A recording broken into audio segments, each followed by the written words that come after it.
Olá, eu sou Edu Pretel, bem-vindo ao curso de JavaScript do meu canal. Nessa aula nós vamos ver o método fetch, ou a função fetch. O fetch é uma função do JavaScript usada para fazer requisições HTTP, normalmente para acessar APIs ou APIs. Com ela, nós podemos buscar dados em um servidor, enviar dados para um servidor e consumir APIs. Nós vamos ver isso nas próximas aulas. Nessa aula, eu vou apresentar a função fetch para vocês. Então, vamos lá para o Visual Studio Code. Aqui no Visual Studio Code, eu criei uma nova página que eu chamei de 8fetch.html dentro da minha trilha 3. Né? A última coisa que nós vimos foi o async await, e agora nós vamos ver aqui o fetch. Veja que eu estou tentando acessar com o fetch essa URL. Eu vou mostrá-la para vocês no browser. Então eu vou ao browser e vou acessar essa URL. É o ViaCep. O que o ViaCep faz? Eu vou acessar o viacep.com.br,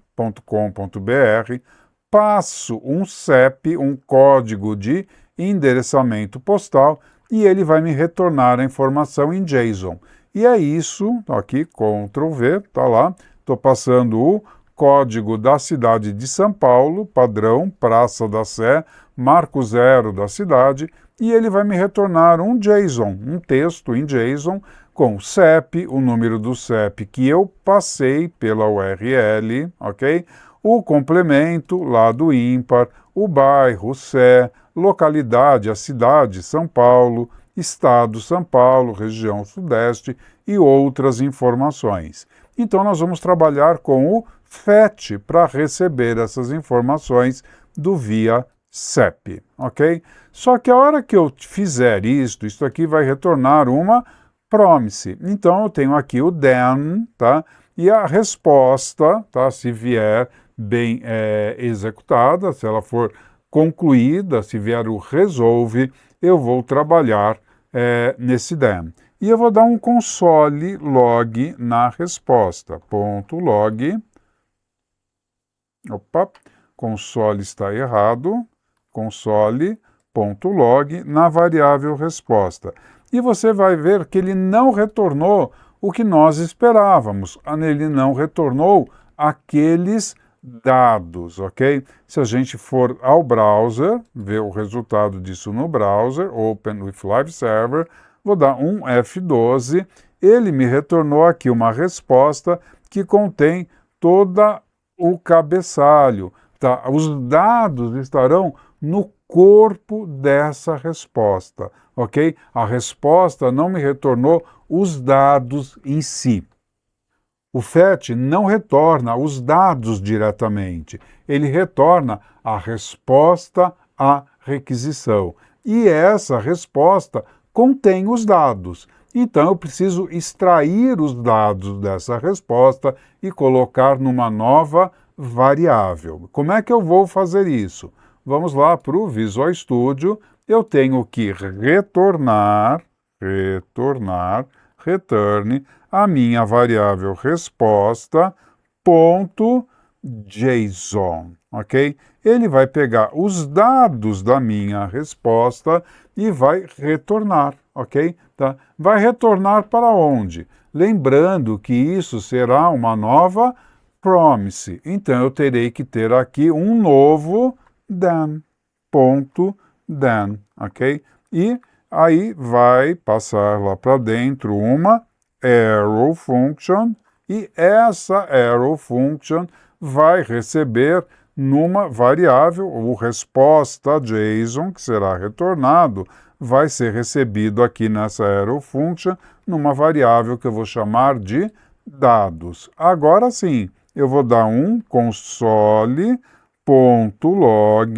na minha variável dados, e esta minha variável dados é quem terá aquele JSON que a gente viu quando nós fizemos direto lá no site do ViaCep. Então eu vou voltar para o browser, ok? E está aqui a minha variável dados, exatamente o que a gente tinha visto lá no site do ViaCep, ok? Aqui no site do ViaCep, né?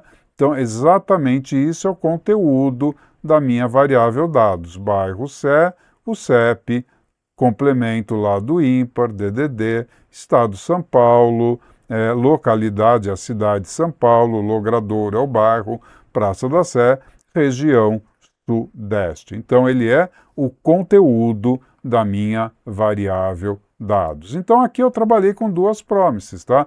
A primeira, tá, que foi o fetch, retornou aqui para minha variável resposta, e aí eu peguei essa resposta e tive que chamar uma outra promise através do resposta.json, e ela retornou os dados para minha variável dados, que eu chamei de dados. É isso aí.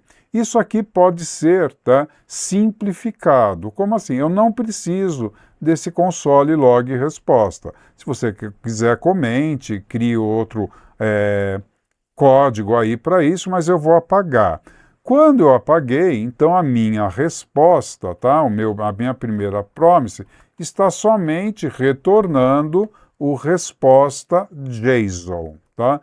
Isso daqui pode ser simplificado. Se eu tirar as chaves e a palavra return, tá, ele estará retornando resposta.json, ok? Se eu puser as chaves, eu tenho que colocar a palavra return. Se eu não puser as chaves, ele vai retornar resposta.json. É aí uma característica da arrow function. Então tá lá, ele está retornando resposta.json, é a minha primeira promise, then a minha segunda promise vai receber o que retornou da primeira e vai ter os dados da minha requisição do fetch.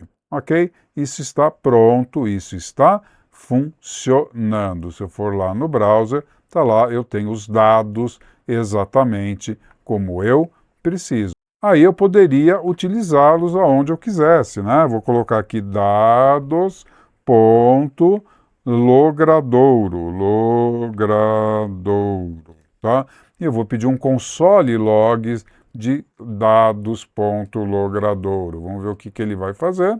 Tá aqui, abri e fechei, vou ao browser, Praça da Sé, ok? Então tá aqui. Dados é todo o objeto e dados.logradouro eu trouxe somente o logradouro. Então aqui eu utilizei o then. E o cat, tá?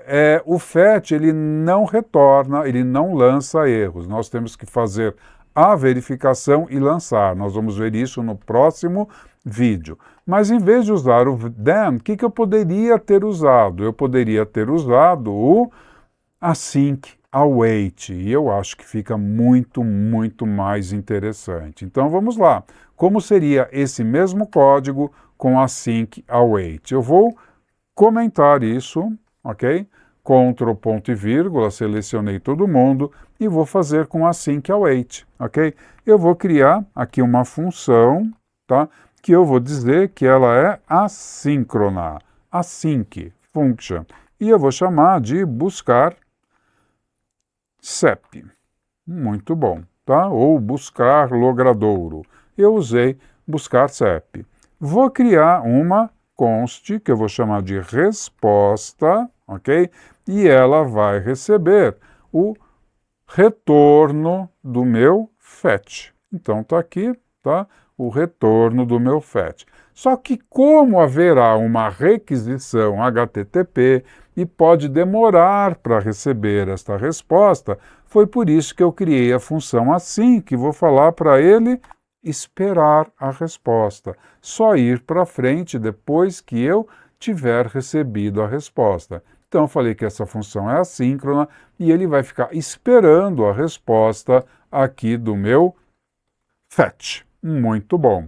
Aí eu vou falar para ele, bom, essa resposta a gente já sabe que não são os dados. Ela vai ser a resposta da requisição HTTP. E os dados vão estar no corpo dessa resposta. Então eu vou ter que chamar uma nova promise. Então eu vou criar aqui a minha const dados, que a gente viu lá em cima no then, e vou dizer para ele esperar await o meu resposta.json. Então, eu fiz a mesma coisa que a gente tinha feito lá em cima com o then, utilizando aqui o async await. Console.log, dados. E nós chegamos na mesma resposta, no mesmo resultado. Está aqui, tá? Ah, professor, não vi nada. Não chamei a função, né? Vamos lá, buscar CEP.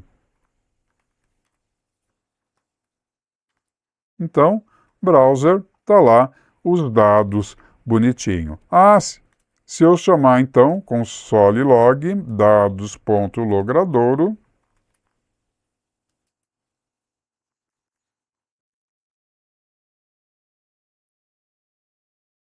está lá, Praça da Sé, ok? Ah, e se eu tivesse um erro aqui, se eu chegar aqui, eu estou esperando o FET, estou esperando tudo isso, e se eu errar aqui, tá? Vou colocar este erro aqui e rodar, ponto, ó, uncount in promise, está faltando o nosso catch, ok? Então, seria isso, colocar isso dentro de um try catch. Mas nós vamos fazer isso no próximo vídeo. Eu quis mostrar aqui como utilizar o FET, como chamar o FET, o que é o FET, como lidar com o FET, trabalhar com resposta JSON, que é uma nova promise, né? E na próxima aula nós vamos usar tudo isso dentro de um try-catch, fazendo nosso controle de erro, prevendo o nosso erro, e nós vamos fazer requisição GET e requisição POST. Vamos enviar dados através do FET.